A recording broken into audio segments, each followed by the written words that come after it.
Hey everyone, and welcome back to another episode of In The Kitchen Cookin. I'm so glad you're here, and please forgive my delay from the last video.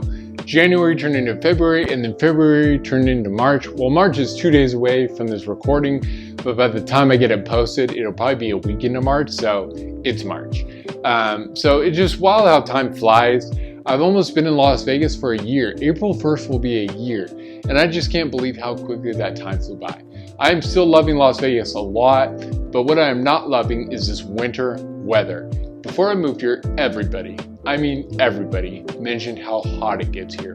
But nobody mentioned how cold it gets. It gets so cold, at least for me. I know some people think 30s and 40s isn't cold, but it's cold. I hate it. And it even snowed a couple days ago. Like full on snow from the sky and landing on the ground. Now it did melt within like an hour, but it landed and it stayed there for an hour. I hate it. I hate wearing a ton of layers when I go out. I hate that my bed has 5 different blankets on it and a heated blanket. And I hate that my electric bill is higher in the winter because I have an electrical heater than it ever was during the summer. I never want to know a day that's under 60 degrees. I'd rather have it 80, 90, 100 degrees. Oh, some like it hot, but I like it really hot. So with that rant aside, I'm still loving Las Vegas.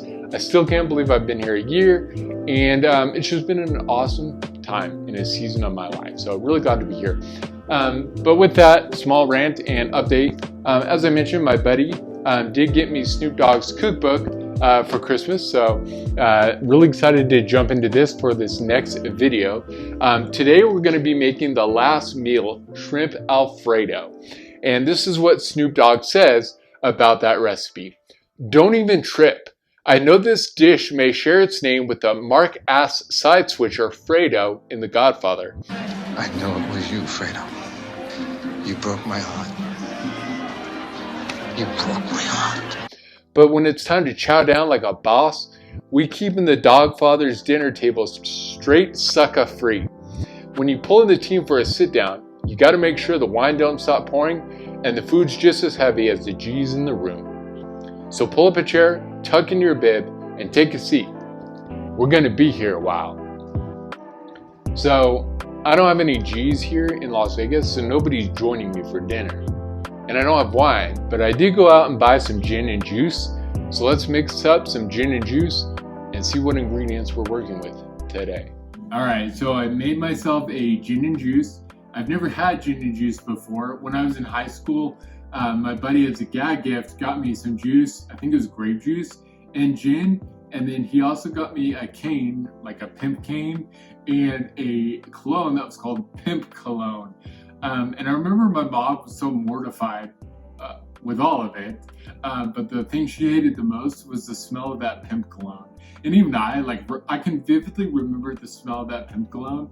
It was pretty bad, but she did hide the gin on a high cabinet that I couldn't reach, and I don't know what I did with my bottle of gin. I promise I haven't been drinking, but it's the one that Snoop Dogg raps about, Seagram's gin, and I always thought that was like top shelf stuff. It is not top shelf. It was very bottom shelf. But let's try it out and see what it tastes like. It's not bad. I mean, I taste more of the orange juice, but I put a hefty amount of gin in there, but... Okay. Anyways, so let's see what ingredients we're working with today. That's actually really good. The first thing is we have some garlic. This was about 4 cloves of garlic. We have some lemon zest, so I took a cheese grater and just ran the lemon up and down that. And then we have some lemon slices. We're gonna throw that in with some butter and the garlic and create kind of a semi-sauce to then throw the shrimp in and cook the shrimp in that butter, garlic, and lemon concoction. And then we have the shrimp. So this is about 1 packet of shrimp. You can always do more. These are about medium size, so if you want to do smaller or big bites. But I think the medium will be perfect. And then we have the pasta, obviously. So I got the whole grain because that's what I grabbed, but I went with linguine. So that will be that. And then we have the creamer. We need 1 1/3 cup of creamer. So with that creamer, that's what we're going to use to make the sauce. So let's get into it. The first step, I do have some water boiling. So we're going to throw the pasta in the water. We're just going to go out the box directions. And once it's done, we'll drain it and let it sit there while we do the rest. While the pasta is cooking, we're going to warm up our saucepan and put some butter in there to melt, and we're going to coat the top of the pan. And then once it's kind of foaming and all melted, we're going to take the garlic and the lemon slices and let that simmer in there for a while.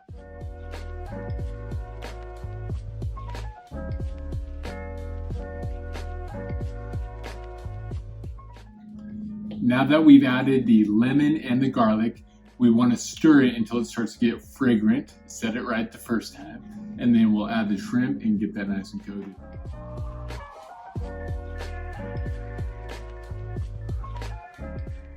I cannot begin to express to you how good this smells. The shrimp, the garlic, and the lemon. It smells so heavenly. Mwah. I wish you would smell this fresh always, but I know like once I eat it and the smell sits in my apartment, I'm gonna hate it. But right now it smells so fresh and so good.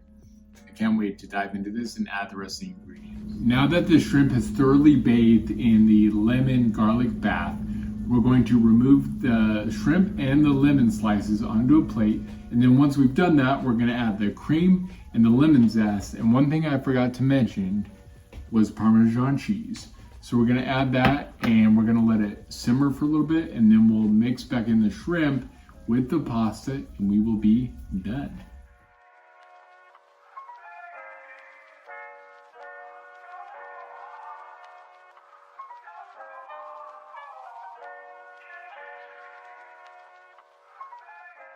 I don't think I have enough pasta and I made way too much sauce. It does smell good, but it is very liquidy. We'll let it simmer a little bit more. Hopefully it thickens up, but I think I may have botched this. I'm a bit disappointed. I don't think it looks bad, but it doesn't look great. I definitely created too much cream or too much sauce. So everything looks great. The pasta seems like it was cooked perfectly. I did take one out and make sure it was the right texture and al dente or whatever they say. And the shrimp looks great. I just wish it looked better. I wish it had a better color. Maybe it's also the whole wheat brown is kind of throwing it off, but I got a little shrimp on here. Got a good sized bite. Just got sauce all over my jacket, but here we go. Okay, it doesn't look great, but it tastes really good. Lemon zest, got the sauce. I can really taste the garlic. The shrimp is great. It came out good. So if I was hosting a lady friend and I made this, I might be a little embarrassed that it didn't look good or like sexy. I mean, it looks tasty. It just doesn't look sexy.